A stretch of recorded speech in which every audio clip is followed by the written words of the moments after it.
ஒரு நோய்வாய்ப்பட்ட அப்பாவும் பிள்ளையும் இருக்கிறாங்க.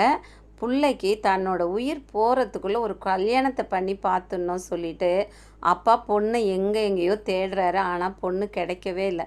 கடைசியில் ஒரு பொண்ணு கொஞ்சம் வயசான பொண்ணாகவும் பார்க்குறதுக்கு சுமாராக இருக்கிற பொண்ணும் தான் கிடைக்கிது. அப்பா என்ன பண்ணுறாரு, பரவாயில்லன்னு சொல்லிவிட்டு அந்த பொண்ணையே அந்த பையனுக்கு கல்யாணம் பண்ணி வச்சிடுறாரு.